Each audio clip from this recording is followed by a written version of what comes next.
예, 배워야 산다. 시청자 여러분 안녕하십니까? 토마토 투자 자문의 박준용 운영력입니다.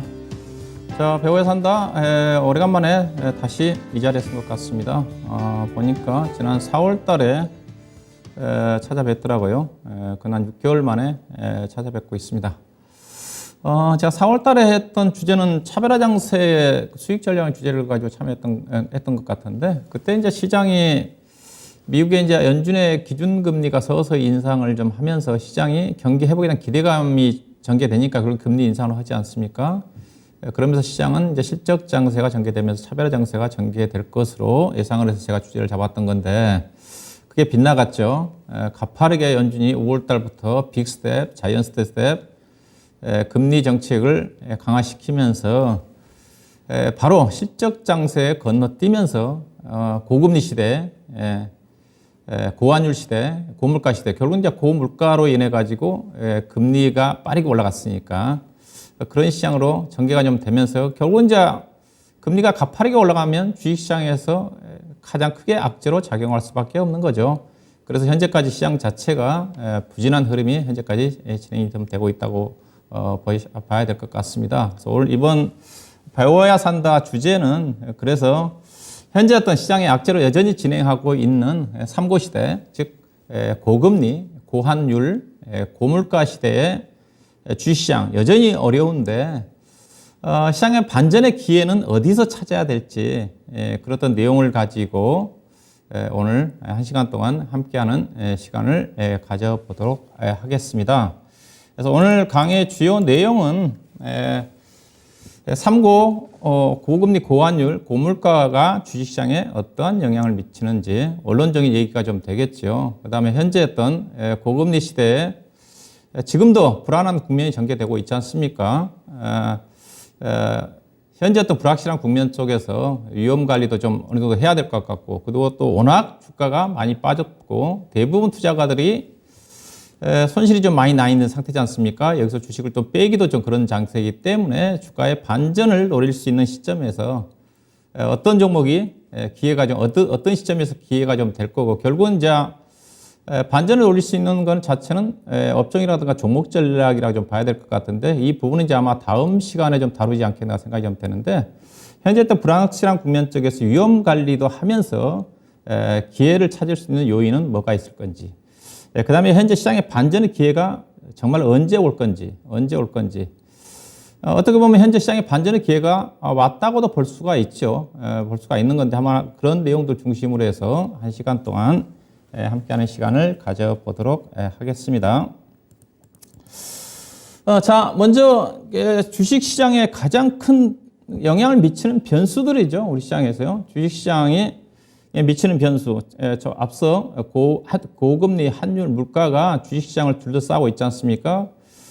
결국은 이 요인 자체, 세 가지 요인이 영향을 미치면서 경기에 영향을 미치고, 주식시장은 경기를 반영하는 거니까 이 부분이 어떻게 전형되냐에 따라서 경기 수준에 반영됐고, 그게 이제 시장에 반영이 좀 되고 있는 거죠. 현재 이미 고물가로 인해 가지고 금리가 가파르게 상승을 했고, 금리 상승에 따라 가지고 또 환율이 가파르게 올라가면서 최근에 약간 좀 쉬어가고 있는 쪽이지만, 그에 따라서 이런 어떤 부분들이 주식시장에 영향을 미치면서 현재 경기와 관련된 경기 침체에 대한 우려감 자체가 전개가 좀 되고 있고, 현재 시장에서 불안하고 있는 부분 자체는 현재 또 고물가 그 3부는 진행이 좀 되는데, 현재 이러한 부분들이 향후에 국내 경기에 어느 정도 침체를 야기할 거고, 폭이 얼마나 진행이 좀 될 거고, 또 수준이, 기간이 얼마만큼 진행될지, 이게 이제 불확실한 국면이죠. 이런 것들을 이제 반전의 모멘텀을 찾을 수 있는 것들을 우리가 과거에 지표를 좀 하나둘씩 좀 체크를 해보면서 오늘 강의가 좀 진행이 좀 되지 않겠나 좀 봐야 될 것 같은데요. 먼저 금리와 주식시장. 자, 우리나라 한국은행 기준금리가 작년 2020년도에 5월 달에 0.5%였습니다. 현재 기준금리가 3.0이죠. 표를 좀 보시면 우리나라 기준금리 추이 2008년도 이후에 추이를 좀 보고 계시는데요. 우리나라 2008년도에 금융위기 직전이지 않습니까? 직전에는 경기가 상당히 좋았기 때문에 그때 금리가 약 5.25 정도 됐습니다. 한국의 기준금리가 5.25 정도, 5.25 정도, 이게 5.25였고요. 그리고 이제 미국발 금융위기가 터지면서 유동성 경색이 진행이 되니까 금리를 당연히 인하할 수밖에 없죠. 그래서 약 2% 정도까지 금리를 인하를 했어요. 인하를 하고 그리고 곧바로 금융위기에서 벗어나면서 2012년도 정도 되니까 어느 정도 경기가 정상화됐지 않습니까? 이때 다시 금리를 인상을 하면서 이때 한국은행 기준금리가 3.25였습니다. 25였습니다. 그 이후에 아마 이 시점에서는 유럽발 저정위기가 부각되면서 다시 또 금융 경색이 진행이 좀 되니까 다시 아마 금리를 인하를 하기 시작을 했죠. 그러면서 2016년도에 다시 한국의 기준금리가 약 1.25 정도까지 떨어졌습니다. 떨어졌고 그 이후에 이제 이 시점 자체는 이제 미국과 중국 간의 무역 분쟁으로 인한 경기 위축 때문에 한 차례 낮은 금리가 유지가 좀 되다가 그 다음에 이제 코로나로 인해 가지고 다시 경기가 안 좋으니까 기준금리를 0.5% 정도까지 내렸죠. 0.5%까지 내려서 현재 우리나라 기준금리는 작년 8월 달부터 25pp 금리 인상을 하면서 25pp 금리 인상을 한 6차례 했고요. 그 다음에 50pp 빅스텝 금리 인상을 7월 달에 했었고, 그 다음 지난 10월 달에 올해죠. 이달이죠. 이달 10월 13일인가요? 50bp 금리 인상을 하면서 우리나라 한국은행 기준금리는 현재 3.0이다. 그렇게 좀 봐야 될 것 같은데요. 그래서 3.0 정도가 좀 되는데 현재 여기서 끝난 게 아니죠. 현재 한국은행 기준금리가 올해 또 추가적으로 11월 달이 될 것 같은데 금리를 50bp 정도 추가적으로 인상하지 않겠는가. 왜냐하면 미국이 11월 달에 기준금리를 75bp 인상을 하게 되면 4.0이 되거든요. 우리나라가 현재 3.0인데 기준금리를 올리지 않고서는 미국과의 금리차가 상당히 벌어지기 때문에 그래서 연말에 우리나라 최종 금리는 3.5% 정도까지 올라갈 가능성이 크다. 현재 시장에서 그렇게 예측을 하고 있다고 보시면 됩니다. 3.5 정도까지 우리나라 기준금리는 올라갈 거다. 그렇지만 현재 기준금리는 3.0 내지 3.5가 올라간다 한다 하더라도 시장의 실세금리 자체는 특히 주택담보대출 같은 경우는 지금 7%, 8% 가까이 올라가고 있지 않습니까? 여기다가 레고랜드 사태로 인해서 회사채 비등급 같은 경우는 무려 13.45 정도까지 올라가고 있기 때문에 가파르게 금리가 현재 올라가고 있다. 그렇게 봐야 될 것 같은데요. 그렇다면 금리와 주식시장은 어떠냐? 당연히 이제 금리와 주식시장은 역행을 하죠. 금리가 올라가면 주가가 좀 떨어지는 거고. 그렇지만은 꼭 반대로 또 금리가 올라가는 국면에서 주가가 함께 동행하는 경우도 있습니다. 어떤 경우냐? 이제 올해 만약에 앞서 얘기했다시피 3월 달에 연준의 기준금리가 물가가 완만하게 상승하면서 25bp 정도 완만하게 금리를 인상을 했었으면 주가는 계속적으로 상승을 했을 겁니다. 근데 가파르게 금리 인상을 하다 보니까 그 부작용 때문에 주가 급락을 했던 거거든요. 그래서 일반적으로 금리가 어느 정도 충분히 유동성이 있는 상태에서 경기가 회복되고 있는 전제가 깔린다 한다면 금리는 주가와 동행하는 경우도 있다.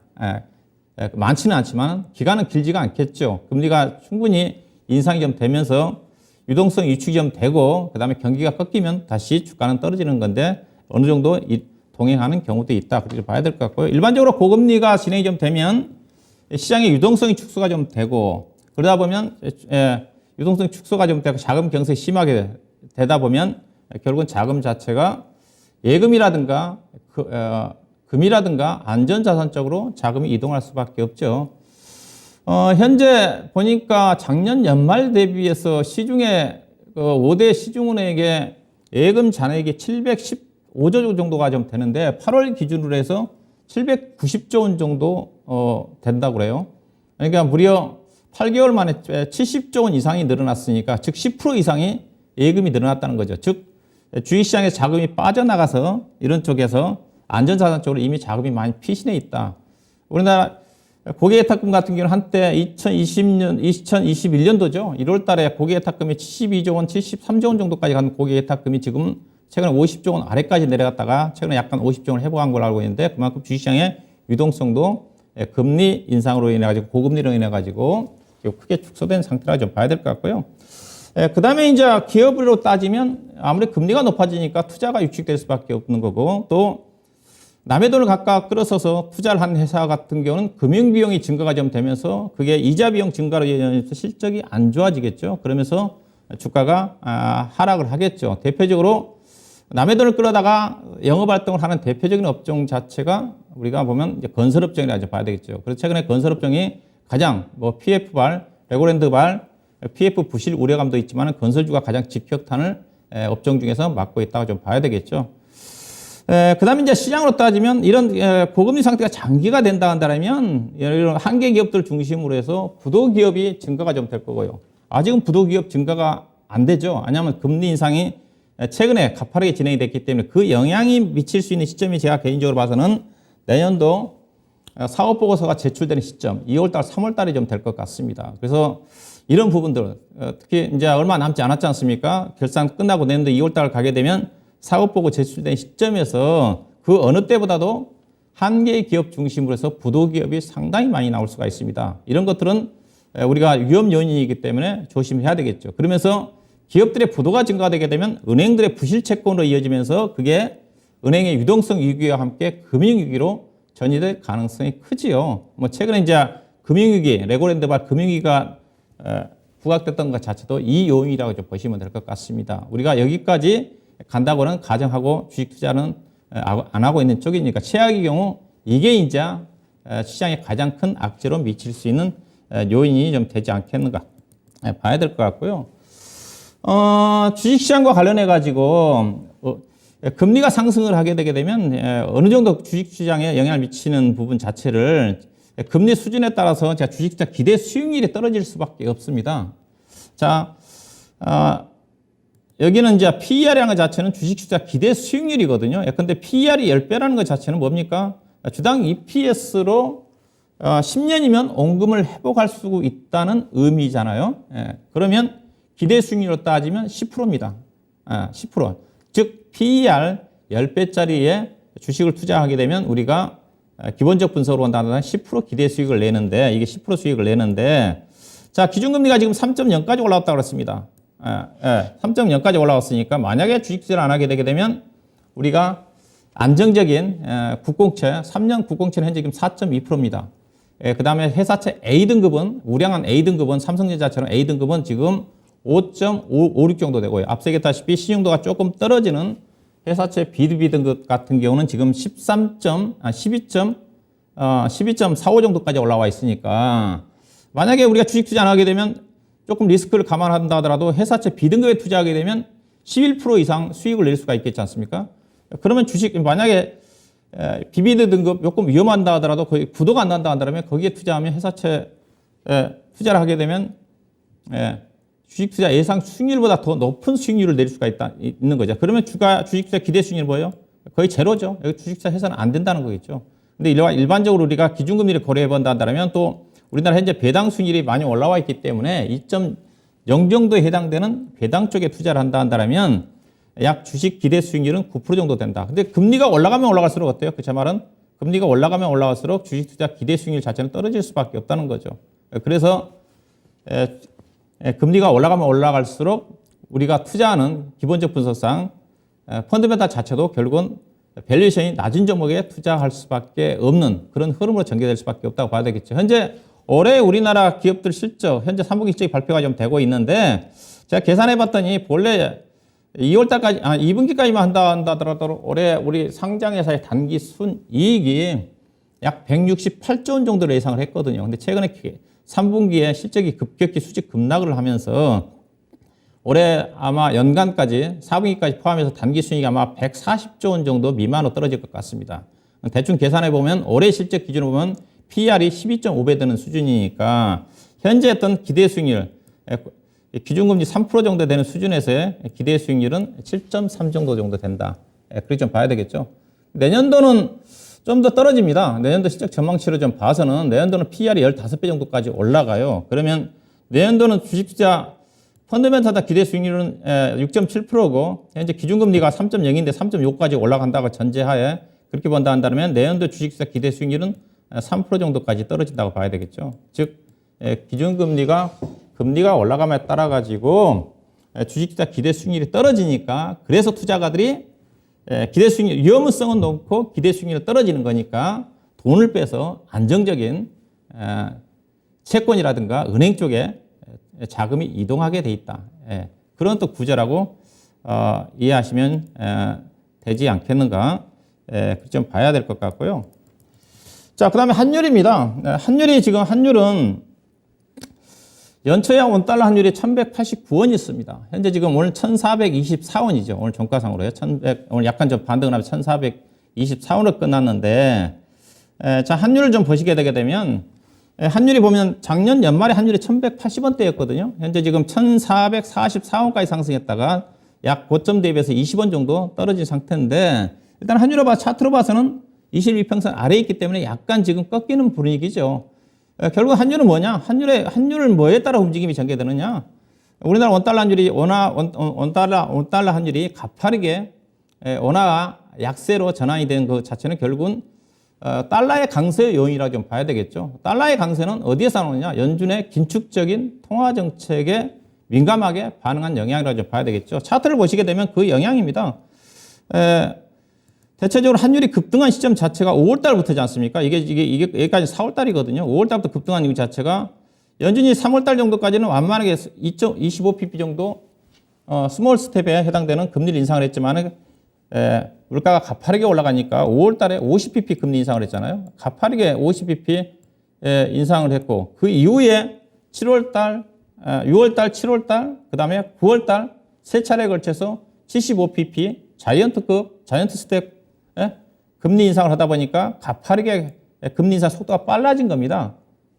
결국 무슨 얘기합니까? 환율이 하락하기 위해서는 결국 연준의 통화정책 기조 자체가 완화적으로 바뀌어야 되겠죠. 뭐 당연한 거죠. 왜 그러냐면 연준이 통화정책 긴축을 강하면 하니까 달러가 미국의 이자율이 올라가지 않습니까? 그러면 결국은 돈이라는 것 자체가 이자율이 높은 쪽으로 자금이 이동하게 돼 있으니까 이머징 시장을 중심으로 돈이 빠져서 선진국 시장, 미국 시장 쪽으로 돈이 이동을 하게 되죠. 그러니까 당연히 달러가 강세를 보이는 거고 그에 따라서 원화는 약세를 보일 수밖에 없는 그런 흐름이라고 좀 봐야 될 것 같은데 그래서 현재 지금 최근 들어서 지금 원화가 상대적으로 조금 안정을 찾고 있는 이 자체가 연준의 통화정책 속도 조절론이 대두가 좀 되면서 연준 긴축 속도가 완화가 좀 되지 않겠는가. 이제 그런 또 부분들이죠.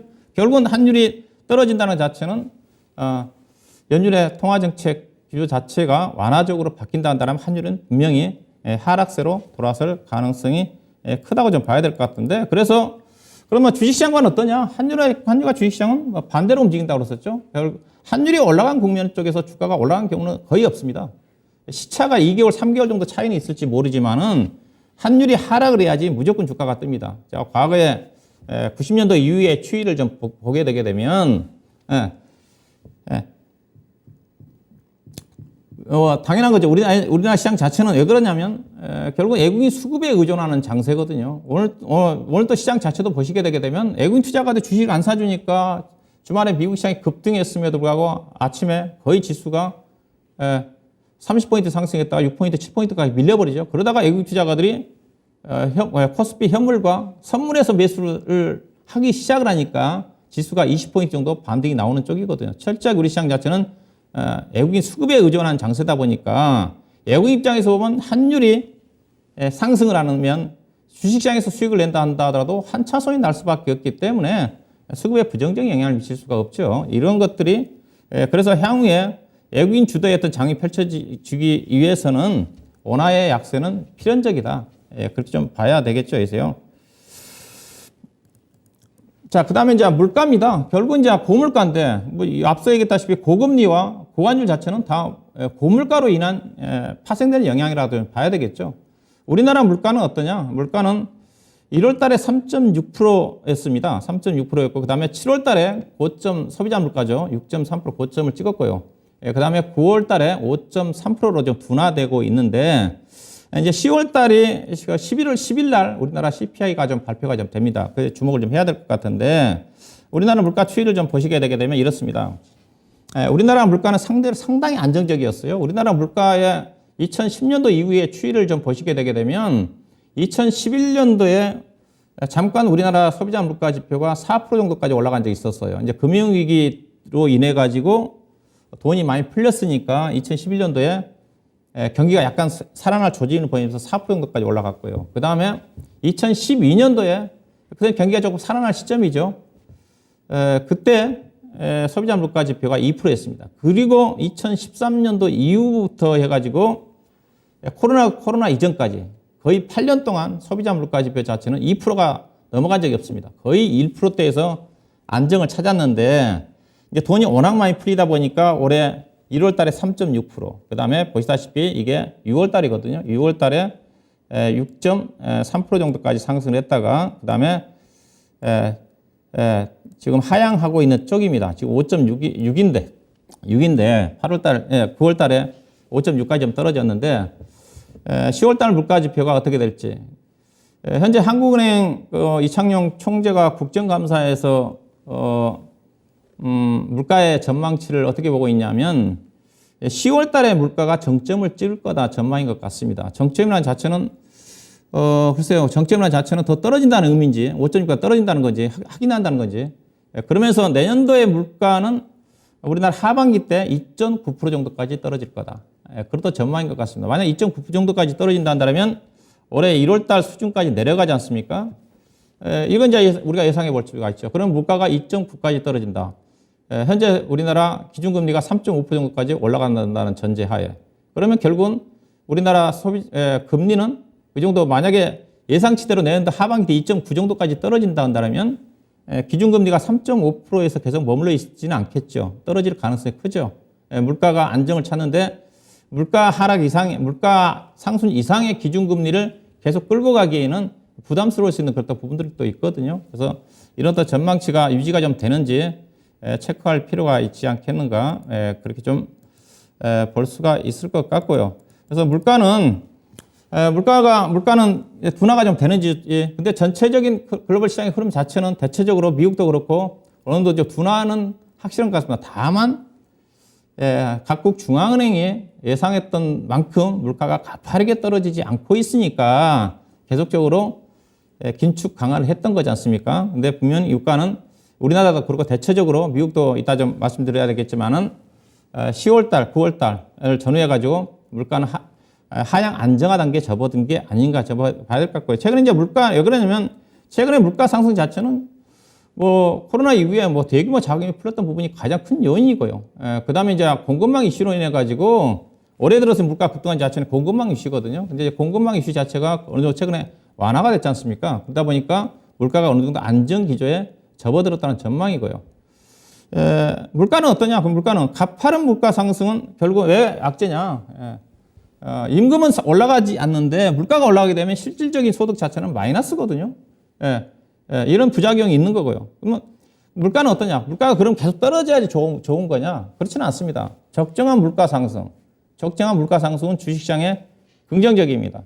여기 표를 보시게 되게 되면 S&P 미국의 헤드라인 CPI와 S&P 500의 EPS 추이인데 물가가 완만한 상승한 국면 쪽에서 EPS가 상승입니다.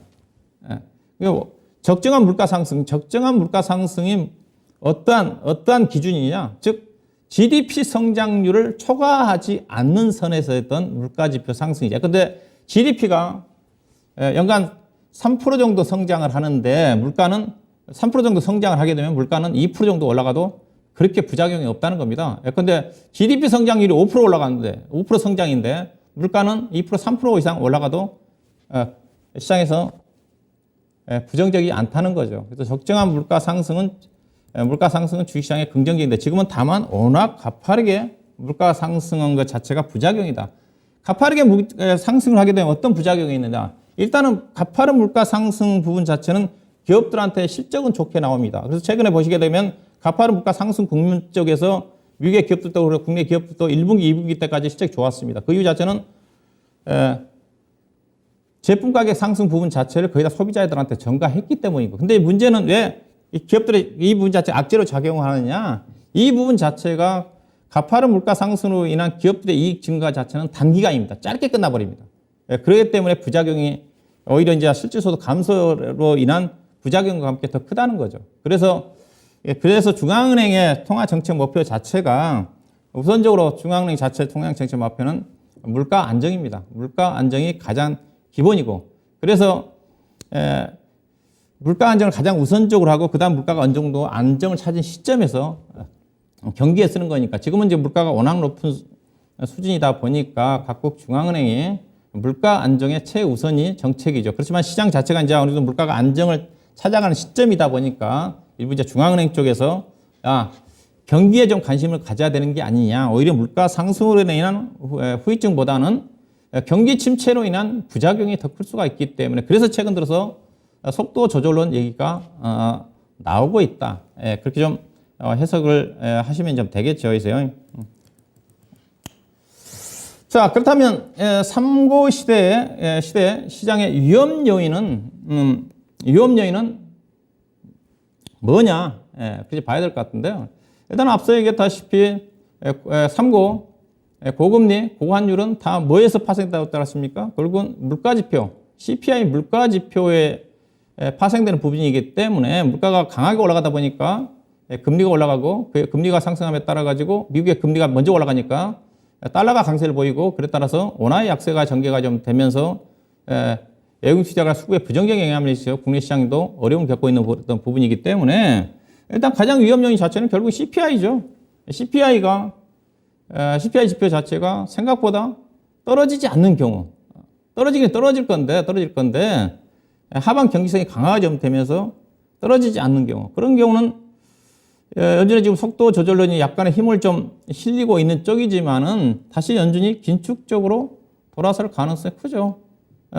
이런 경우는 지난 6월달 이후에 주가 급락한 이후에 연준의 피벗 가능성 때문에 나스닥 시장이 1565에서 13,100 정도까지 올라갔다가 그때 이제 베어마켓 랠리였지 않습니까? 바로 8월달 잭슨홀 미팅에서 파월 의장의 매파적인 발언으로 인해 가지고 직격탄을 맞았지 않습니까?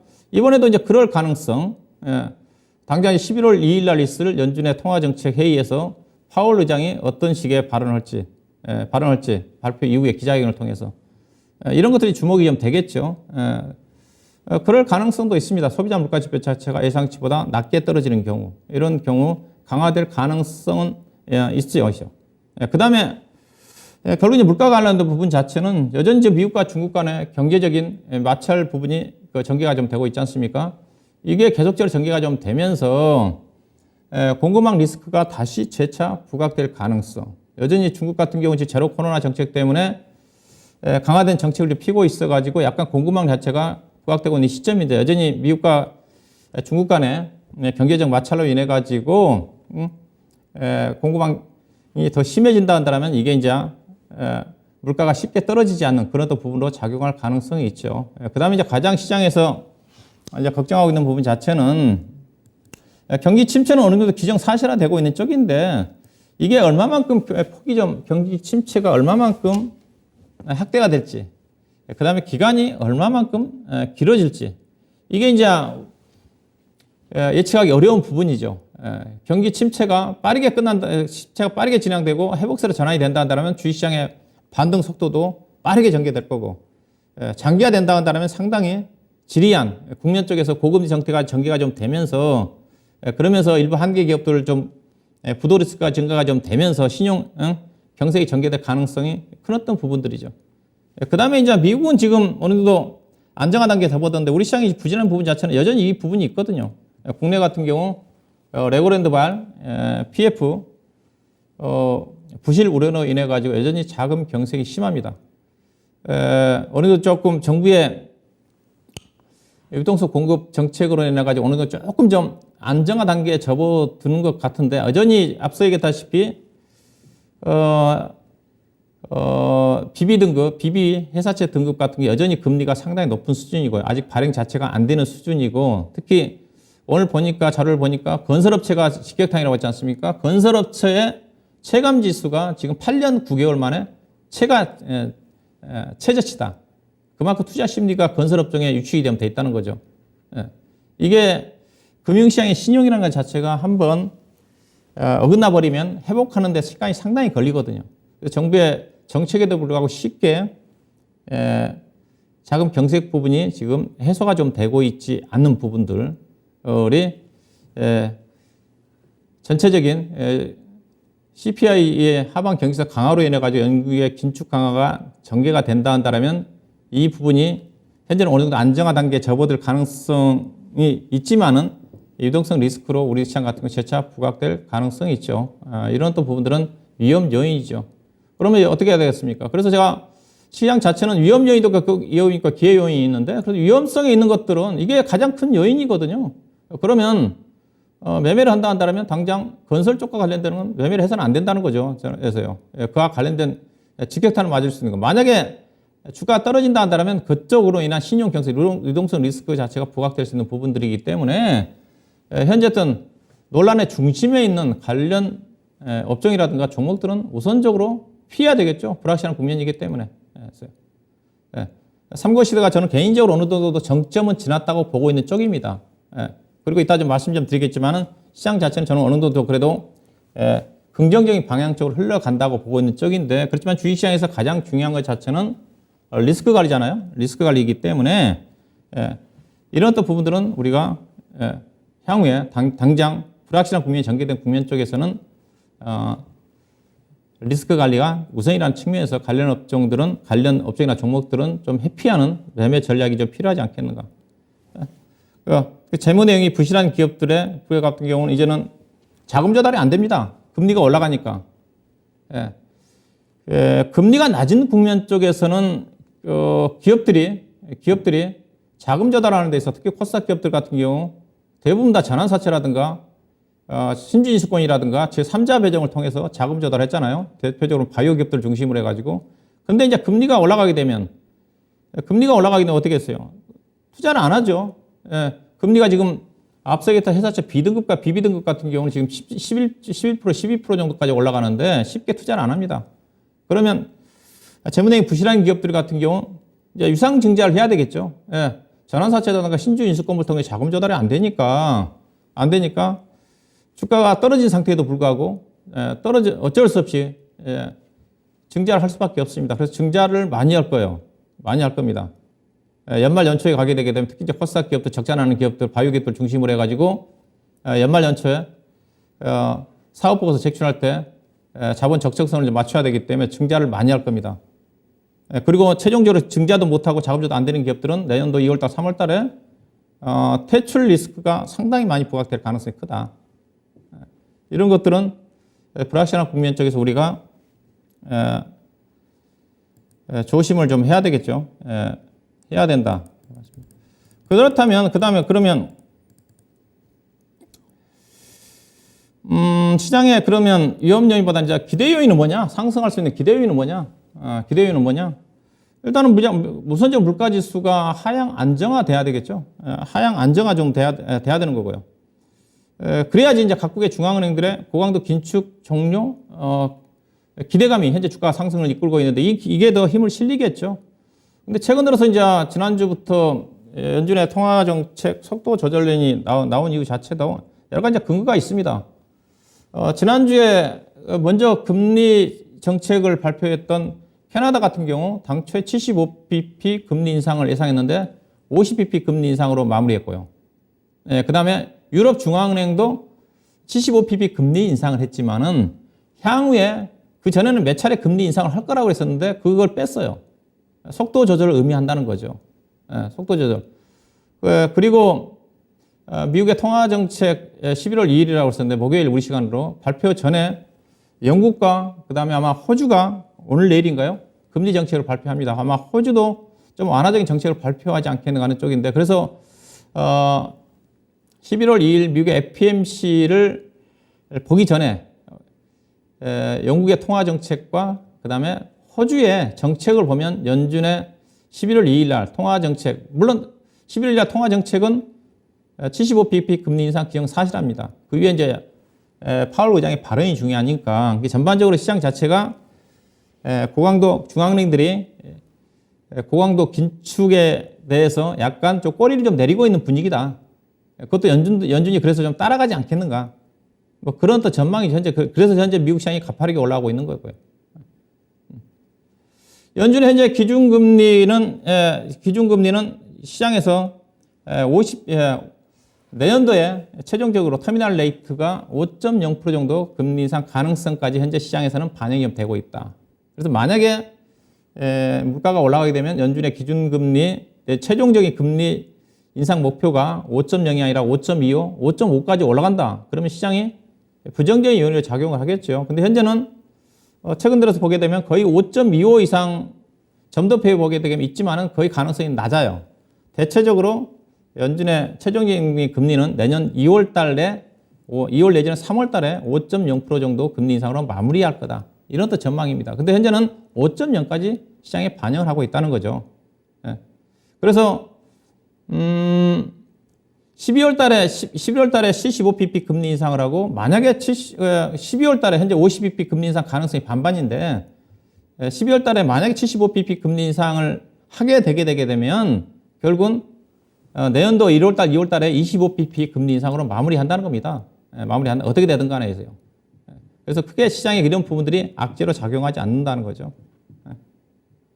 결국은 이제 연준의 통화정책 기조가 강화된 기조가 마무리가 된다 한다면 앞서 얘기했다시피 달러의 가치는 좀 이제 약세 전환이 좀 될 거고요. 현재 달러 가격이 110대 유지를 하고 있는데 114, 5 정도에서 결국 이제 11월 FOMC 하기를 보고 달러 인덱스도 좀 방향이 잡히지 않겠나 생각이 좀 되는데 원화 가치가 앞서 살짝 꺾이고 있다고 그러지 않습니까?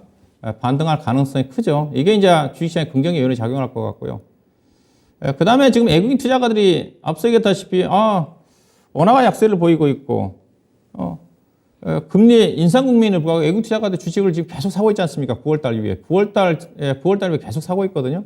사는 이유가 뭐겠어요? 일단 주식을 팔 만큼 팔았다고 그랬어요. 외국인 투자가들이 코로나 확산되기 이전에 비중이 약 38% 정도까지 가다가 최근에 30% 정도가 줄여놨습니다. 더 이상 팔 물량이 없어요. 삼성전자 같은 경우도 삼성전자 외국인이 차지하는 비중이 56% 정도까지 가다가 46% 가까이 떨어졌다가 지금 47%가 올라갔습니다. 삼성전자 같은 경우 외국인 투자가들이 더 이상 팔 수 있는 물량, 비중을 다 줄여놨기 때문에 여기에다가 외국인 투자가들이 지금 지수 고점 대비해서 코스피 지수가 3,316 기준으로 해가지고 2,270, 기준으로 본다 한다면 약 33% 떨어졌는데 앞서 달러가 외국인 투자가들이 평균적으로 1,150원에서 80원에 많이 들어왔거든요. 거의 20% 떨어졌으니까 달러로 항상 외국인 투자가 본다 한다면 대부분 종목들이 50% 이상 손실이죠. 50% 이상 손실이면 여러분도 주식 50% 이상 손실이면 쉽게 팔기가 쉽지가 않죠. 그래서 외국인 투자가들이 달러의 원화의 약세로 인해 가지고 그것까지 감안하면 주가가 평균적으로 50% 이상 떨어졌기 때문에 외국인 투자가들이 현재 상태에서는 매도하기 쉽지 않은 수준이다. 그래서 외국인 투자가들이 주식을 참 사고 있는 게 아닌가. 향후에도 그런 측면 때문에 외국인 투자가들 주식을 안 판다는 겁니다. 있어요. 그리고 시장이 본격적으로 회복이 된다 한다면 최근에 공매도를 외국인 투자가 중심 많이 나오고 있는데 쇼커버링이 또 증시 상승 요인에 작용할 수가 있겠죠. 그래서 그다음에 미국의 물가 지표입니다. 현재 앞서 얘기했던 미국의 소비자 물가는 헤드라인 소비자 물가는 6월 달에 9.1% 고점 찍었고요. 지금 8.2까지 9월 달에 내려와 있는데 지난 9월 달에 이제 8.1로 예상했는데 8.2로 나오면서 약간 시장이 나스닥 시장이 장 초반에 약세를 보이다가 결국은 종가는 상승으로 끝났지 않습니까? 그다음에 근원 CPI는 계속 지금 상승을 하고 있죠. 상승을 하고 있고요. 이거는 이제 10월 13일까지 나왔던 내용이고요. 이게 이제 주말에 나왔던 지표입니다. 지난 주말에 나왔던 PC 개인 소비 지출 물가 지표라고 하는데 이것도 헤드라인이 있고 근원 CPI가 있는데 PC가 있는데 근원이라는 자체는 가격 변동성이 큰 에너지라든가 식료품을 제외한 거니까 이거는 헤드라인은 예상치와 부합하는 전달과 똑같이 나왔어요. 예상치도 부합해 나왔고 이게 이제 시장 예상치가 5.2였거든요. 이게 이제 약간 시장 예상치가 5.1. 물론 전달에 비해서는 높게 나왔죠. 그러니까 근원은 지금 아직 정점이 확인되지 않는 상태잖아요. 상태인데 결국은 연준의 통화정책 11월 달은 CPI를 10월 달 CPI를 확인하지 않고 발표를 할 거고요. 결국 이제 12월 달에 중요한 거니까 12월 달은 11월 달 중순에 있을 미국의 10월 CPI가 중요할 것 같고 또 그 이전에 이번 주 고용지표, 금요일 날 발표된 고용지표도 12월 달 미국의 물가를 금리를 결정하는데 중요한 참고 역할을 좀 한다고 좀 봐야 되겠죠. 그래서 현재 미국의 물가 자체는 헤드라인 CPI 자체는 안정을 찾고 있고 다만 근원 CPI 자체가 아직 고점이 확인되지 않는 상태다. 그런 또 부분이라고 봐야 될 것 같은데 미국의 현재 올가에서 생각하고 있는 내년도 금리 목표는 어떤 물가는 어느 정도 떨어질 거냐. 앞서 우리나라는 내년도 하반기 때 소비자 물가 지표가 2.9까지 떨어질 거라는 전망이 있다고 그랬고 미국은 어떠냐 전망치로 내년도 1분기 때 4.1까지 떨어질 거다. 4.1. 이게 10월 달부터 떨어지기 시작을 해가지고 4.1 정도까지 떨어질 거다. 그렇다 전망이니까. 그러면 앞서 우리나라 기준금리가 3.5고 내년도 하반기 때 2.9까지 CPI 지표가 떨어지게 되면 금리를 더 이상 올릴 명분이 없는 거고 미국도 만약에 내년도 1분기 때 CPI가 예상했던 대로 4.1% 정도까지 떨어진다. 그러면 연준의 기준금리가 5%, 6% 이상 올라갈 명분이 없는 거죠. 일단은 물가지표보다 금리가 높은 수준이기 때문에 실질소득 자체는 마이너스는 최소한 아니잖아요. 이제 이런 또 부분들을 우리가 예상해 볼 수가 있습니다. 결국은 물가지표 자체가 시장 예상치와 부합하게 떨어지는지가 가장 중요하다고 좀 봐야 되겠죠. 근데 지금 지난주에 미국의 그 물가지표 중에 하나 중에 연준이 그렇게 중요하게 보고 있지는 않는데 3분기 GDP 물가지수가 발표가 됐습니다. 3분기 GDP 물가지수가 4.1로 발표가 됐어요. 이게 분기입니다. 2분기에 비해서 2분기 때 미국의 GDP 물가지수가 9.1이었습니다. 9.1인데 3분기 때는 4.1로 뚝 떨어졌어요. 이것도 이제 미국 시장에서 지난 주말에 주가가 올라갔던 이유이기도 합니다. GDP 물가지수는 잘 연준이 통화정책을 수립하는 데 있어서 그렇게 중요시하지 않는 지표인데 워낙 많이 떨어졌기 때문에 GDP라는 게 뭡니까? 한 국가에서 생산되는 재화와 상품의 서비스 총량이잖아요. 그에 따라서 가격 변동이니까 어느 정도 신뢰성이 있는 거죠. 그래서 미국의 물가는 결국은 떨어진다. 그런 또 전망이죠. 그래서 최근에 미국의 시장의 상승 부분 자체가 이런 어떤 부분들이 긍정적으로 반영이 좀 되고 있다. 그렇게 좀 볼 수가 있지 않겠는가 좀 봐야 될 것 같고요. 그 다음에 이제 그렇다면 이제 연준의 통화정책 기준은 어떻게 좀 되느냐. 일단은 현재 점도표를 보게 되게 되면 앞서 얘기했다시피 11월 달은 별로 중요하지 않습니다. 내일 모레 목요일 날 우리 시간으로 새벽 3시에 발표가 좀 될 건데 75pp 금리 인상 가능성 현재 점도표에 지금 81%입니다. 거의 기정사실화된 쪽이고요. 이제 12월 달에 중요하죠. 연말 랠리가 12월 달까지 전개되느냐 못 가느냐 자체는 시장에서 지금 50bp 금리 인상 가능성이 지금 거의 반반입니다. 50bp와 75bp 금리 인상 가능성이 반반이에요.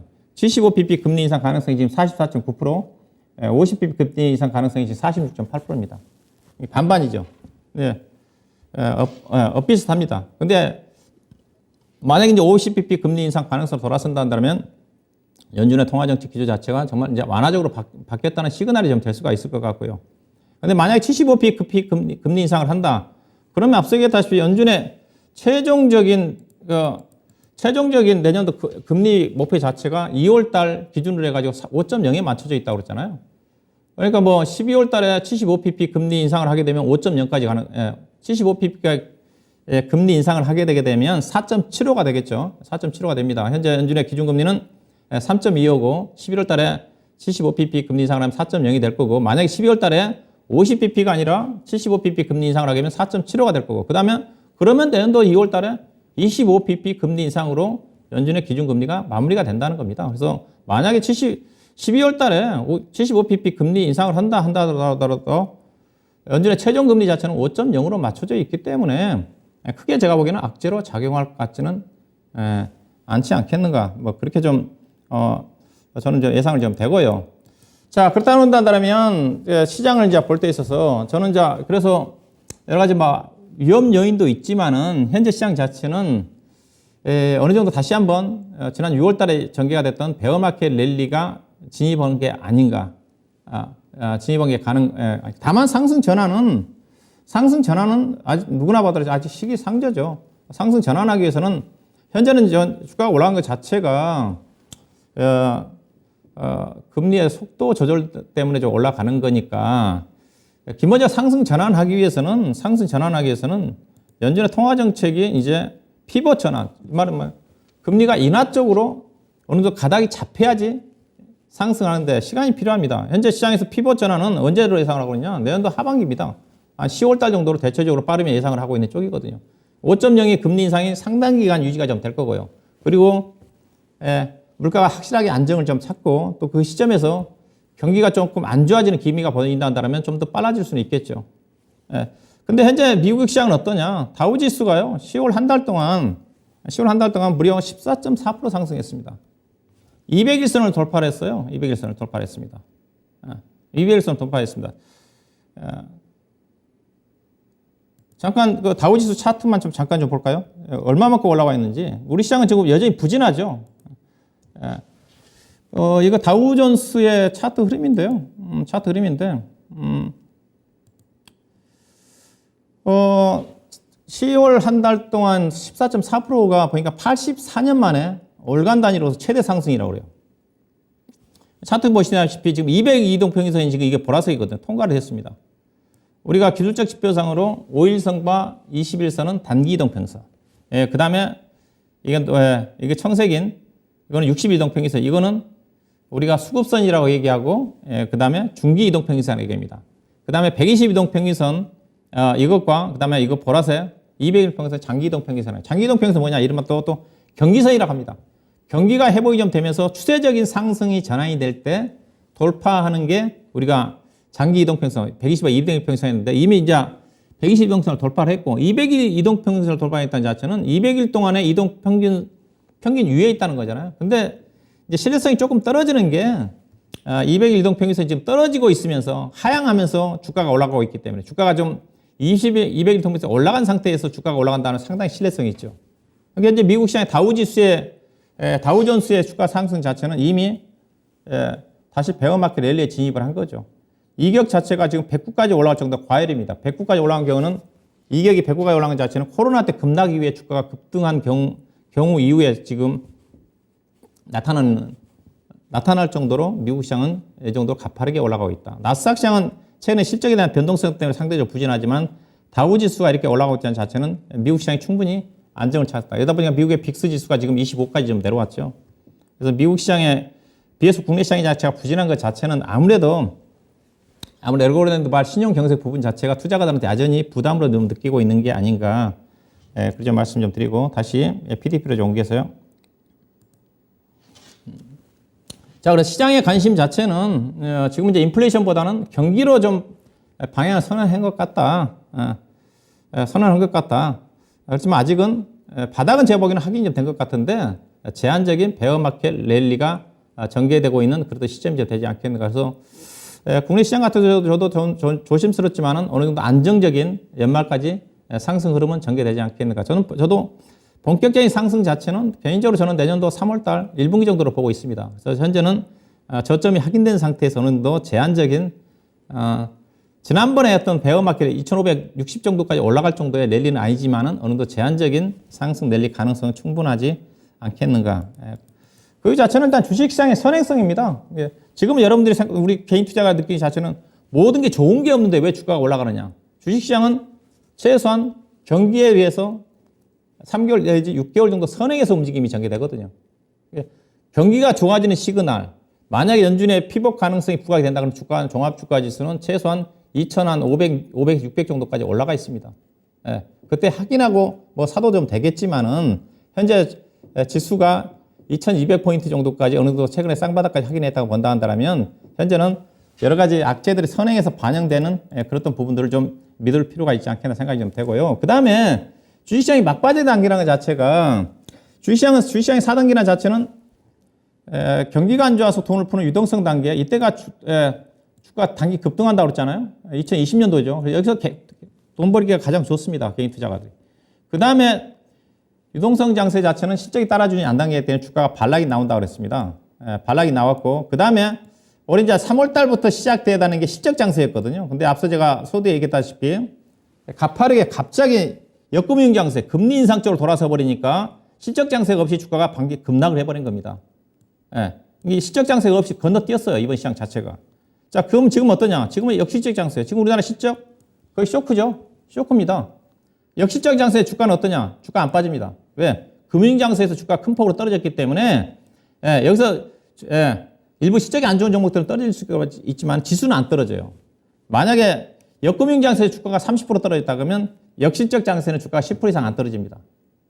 최근에 실적이 안 좋게 나오면도 불구하고 주가가 안 떨어진 이유 자체는 이미 주가가 선행해서 반영이 좀 됐다. 이제 그런 어떤 부분들을 볼 필요가 있을 것 같고요. 볼 필요가 있을 것 같고, 그 다음에 제가 이제 이거 한번 좀 말씀 좀 드리고 싶은데요. 주가의 선행성, 이거 짧게 좀 말씀드려야 될 것 같은데, 반도체 주가가 우리나라의 종합주가주의 선행에서 움직임이 전개됩니다. 반도체 주가의 저점과 고점은 뭘로 봤다느냐? 주가의 실적 조정입니다. 주가가 상향 조정이 계속될 때 주가는 꼭 찍어요. 그때가 제가 차트를 좀 보여드려야 되는데, SK 하이닉스의 주가의 고점은 작년도에 3월 달입니다. 15만 원. 우리나라 주가의 고점 언제 나왔어요? 작년도에 6월 달에 나왔습니다. 3개월 이후에, 즉 반도체가 먼저 고점 찍었어요. 그리고 3개월 있다가 종합주가지수가 6월 25일 날인가요? 3,316포인트 고점 찍었습니다. 그때 여러분 기억하시면 모르겠지만 SK 하이닉스가 15만 원 갈 때 기업들의 실적 애널리스트들이 계속 목표주가 상향 조정을 했습니다. 근데 지금은 어떠냐? 지금 SK 하이닉스 지금 최대 실적이 안 좋게 나오는 증권사 전망인데 1분기 때 1조 6천억 영업이익이 났고요. 4분기 때는 2,900억으로 떨어지고 그다음에 내년도 1분기 때는 6,600억 적자입니다. 그다음에 2분기 때 5,800억 적자입니다. 그다음에 3분기 때도 적자. 그리고 내년도 연간 적자가 SK 하이닉스 기준에서 1조 5천억입니다. 자, 삼성전자는 어떠냐? 삼성전자는 오늘 강하죠. 삼성전자는 적자까지 안 갑니다. 삼성전자는 3분기 때 11조 원 영업이익, 그다음에 4분기 때 8조 원, 그다음에 내년도 1분기 때 6조 원, 그다음에 2분기 때는 실적이 증가됩니다. 이게 삼성전자가 지금은 변동성 국면에서는 반도체 산다 한다면 삼성전자가 나와요. SK 하이닉스를 어떻게 해야 되느냐? 제가 보기에는 SK가 만약 주가가 저점을 찍었으면 SK 하이닉스 주가는 저점을 이탈하지는 않죠. 그렇지만 제가 보기에는 적자가 이 정도로 난다 한다면 SK 주가 상승은 제한적입니다. 근데 SK 하이닉스는 제가 보기에는 지난번 저점이 85,500원 있잖아. 잠깐 깰 수가 있어요. 마이크론 테크놀로지가 98불대에서 49불 반토막 났다가 지금 10% 올라와 있거든요. 그래서 삼성전자가 SK 하이닉스가 15만 원 반토막 정도 되면 76,000원이거든요. 거기까지 내려갈 수 있겠지만은 주가의 선행성을 감안하면 SK 하이닉스는 어느 정도 저점이 나온 게 아닌가, 그렇게 좀 볼 수가 있을 것 같고요. 마지막으로 미국의 중간선거가 있거든요. 이 부분 자체는 긍정적이라 보시면 될 것 같습니다. 중간선거 이후에 주가가 떨어지는 적이 없어요. 그렇게 좀 보시고, 마지막으로 제가 한마디 하는 부분 자체는 오늘 결론일 것 같은데 제가 오늘 강의한 내용 자체, 시장이 어렵습니다. 주식시장의 대세와 투자 심리인데, 자, 모두가 어렵다고 할 때 개인 투자 투매가 좀 나왔고요. 그 다음에 지난번에 반등했다가 다시 꺾여졌죠. 다시 지금 올라가니까 개인 투자가들은 주가는 다시 떨어질 거다. 그런 심리거든. 근데 주가는 이런 얘기 있죠. 자, 주식시장은 모두가 비관적일 때 태어나서 모두가 박수치고 돈 벌어서 좋다고 한이에 불탈 때 주가는 꼬꾸라진다고 그랬습니다. 근데 지금 시장 어때요? 지금 다들 좀 비관 속이죠. 아직 완전한 비관은 아닌데 지금도 해이입니다. 그렇지만 는 서서히 그래도 약간의 비관 속에서 약간의 낙관적인 시각도 좀 가져볼 필요가 있지 않겠는가, 뭐 그런 관점에서 오늘 강의를 좀 참고하시면 될 것 같습니다. 자, 오늘 준비한 내용은 여기까지입니다. 자, 고맙습니다.